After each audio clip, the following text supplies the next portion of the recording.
An overhead cast is ideal for performing long-range casts. The cast power will start increasing once you begin casting. This line represents the furthest you can cast. You should aim to release the cast before this line, depending on how far you want to cast.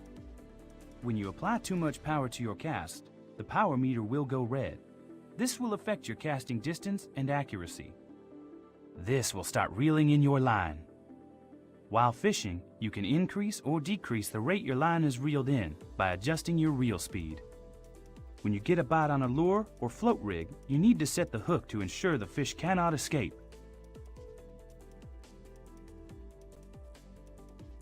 Do this by performing a strike. The timing of the strike determines how well the hook is set in the fish's mouth. Setting the hook poorly will make it easier for the fish to escape. With the hook set, it's time to reel in the fish. When fighting a fish, you need to manage the tension on the line. Too low or too high, and you're in danger of losing the fish. The drag system can be adjusted to increase or decrease the resistance on the line.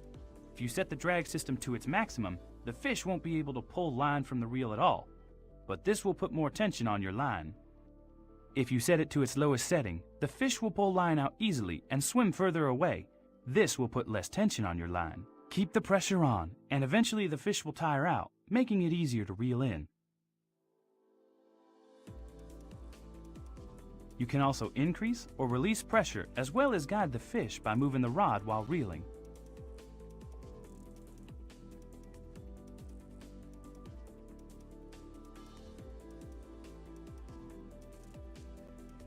This icon shows that the fish is exhausted and ready for netting. You will be rewarded with experience points based on the size and the length of the species you catch. When you're ready, release the fish back in the water.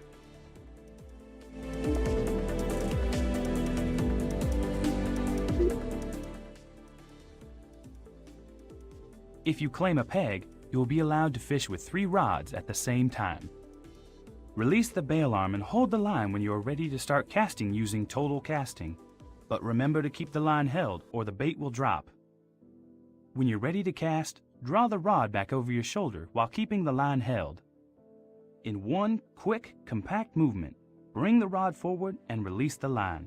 You want to aim to release the line when the rod is around the 12 or the 1 o'clock position to maximize your cast distance. You can switch between all your rods so long as you're within close proximity of your rod stand. You will want to use different casting styles based on the desired casting distance. You can switch between the casting methods anytime before committing to a cast. All casts are executed using the same control methods, whether you're using simple or total cast controls. A spod is used for baiting up a swim to attract fish. Equip the spod rod from your rod list. The spod rod is cast in the usual way, but does not have a hook, so don't expect to catch any fish on it.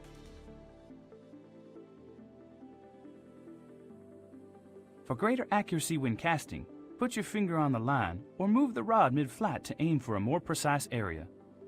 The spod is loaded with bait. Every time it lands in the water, it drops its bait, attracting fish to that area. You usually want to bait the same area a couple of times, which is where line clipping is most useful. The line clip limits the amount of line that is allowed off the reel when you cast. By setting the line clip, you'll hit the same maximum distance every time you cast.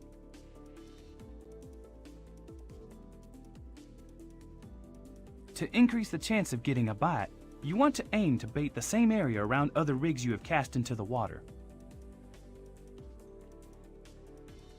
Each section of the rod stand is equipped with a bite alarm. When you get a bite on a rod that is on its rest, it will trigger the alarm. This icon indicates that a fish has taken the bait on this rod. Switch rods quickly to ensure the fish doesn't escape the hook. Once switched, be ready to fight the fish and reel them in. Remember, keep pressure on the fish until it tires out. Putting these techniques into practice is what will help you consistently catch bigger fish.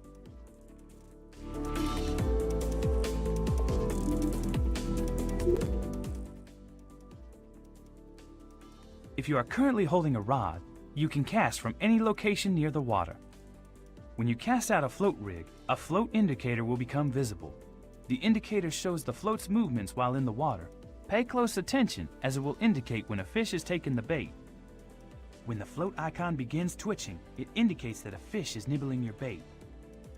This is your cue to get ready to strike, but be patient. If you strike before the fish bites, you won't be able to set the hook and you will lose the fish. The float icon will twitch violently when you get a bite, indicating it's time to strike the rod and set the hook.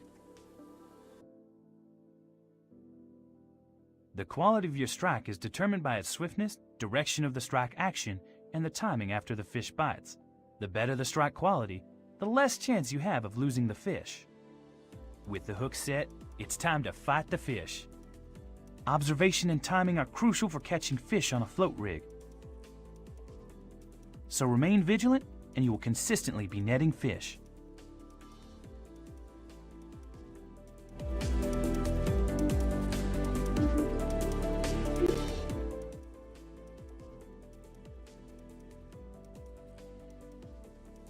Your inventory is filled with all the equipment you currently own and can be accessed anywhere on the lake.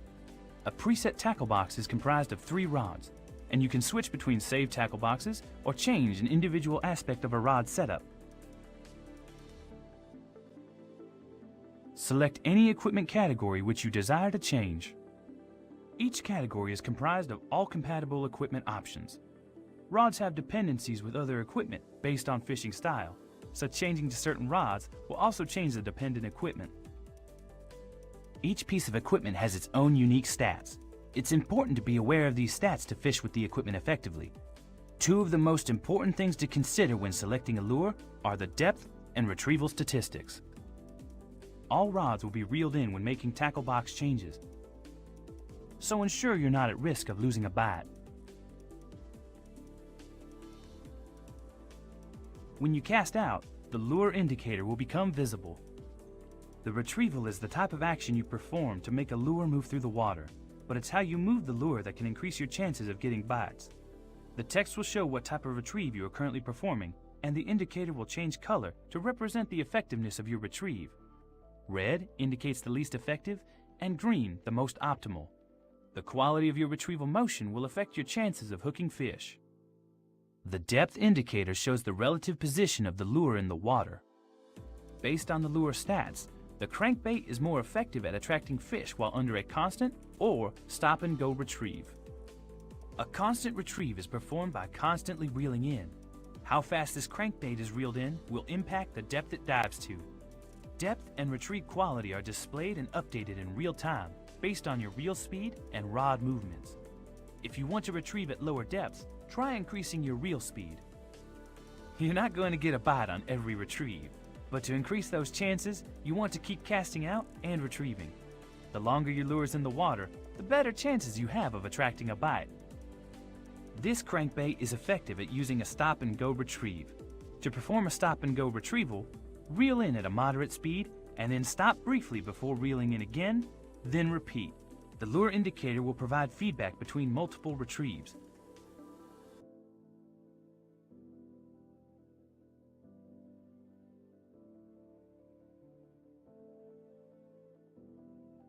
Some lures are effective under multiple retrieval actions, which is indicated by the lure stats.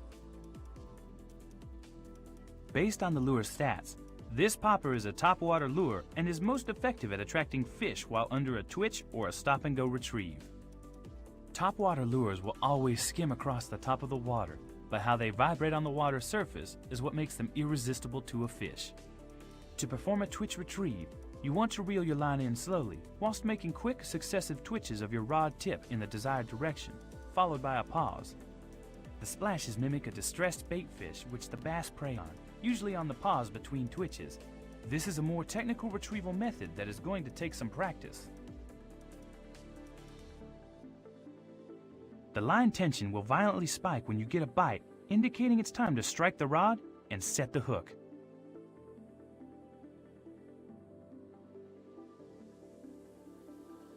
The quality of your strike is determined by the swiftness and direction of the strike action and timing after the fish bites.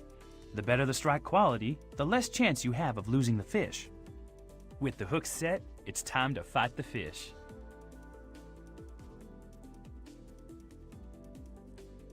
Fishing an area with the right equipment and retrieval techniques is essential for attracting and triggering bites from predatory fish.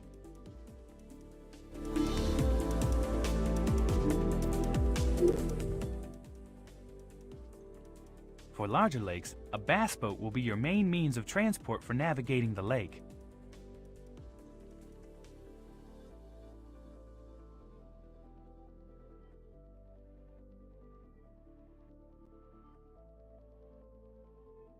This is the GPS system fitted to your boat. It allows you to see where you're currently situated on the lake and identify potential fishing spots. Your boat is also fitted with an electronic fish finder. This system allows you to see the depth of the lake bed and where fish are positioned both under and around your boat.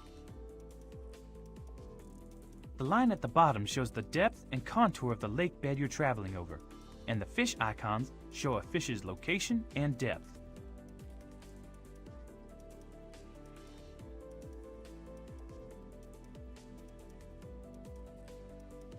When you find a spot you want to fish, stop your boat and switch into the fishing position to start fishing.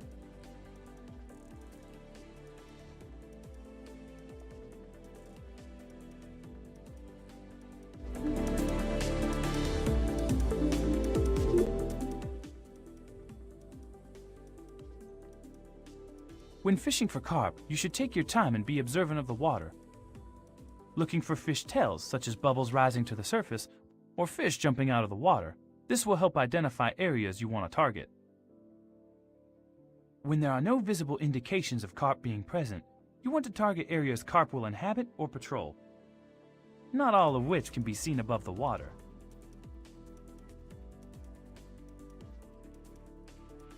Weed beds and lily pads provide carp with natural supplies of food. Anywhere there's food, you can expect carp to be patrolling the area. Overhanging trees, islands, reeds, and rocks around gravel beds provide carp with shelter and security. Carp often patrol at different depths when looking for food sources. A silt bed provides a good supply of bloodworms, making it a hot spot for hungry carp. Carp have been known to use different geographic features as reference points to find their way around certain areas of the lake. The margins and banks that protrude out into the lake are a feature where carp often patrol. This is going to be different between lakes, so you should take your time looking for carp and identifying their feeding areas, making sure you're using the most effective rig for that area.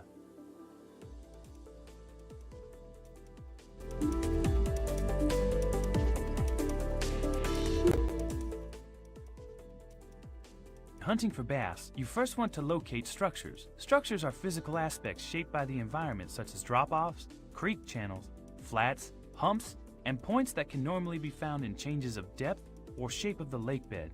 Bass will orient themselves around structures and use them to navigate between points, so they're good to use when selecting your fishing spots. A shoreline is a structural feature which you can expect to find bass around, especially in the presence of cover. When targeting a shoreline, you want to aim your casts parallel to it, as this keeps your lure in an area called the strike zone. The longer your lure remains in the strike zone will increase your odds of hooking a fish. You can identify structures under the water via your GPS and map. Once you've reached the structure you want to fish, you should identify and target specific cover near that structure. Cover is defined as an object that exists on or around the surface, such as trees, rocks, weeds, lily pads, docks, and bridges. Bass will gravitate towards cover for protection and to ambush prey, making cover an ideal target to position a lure.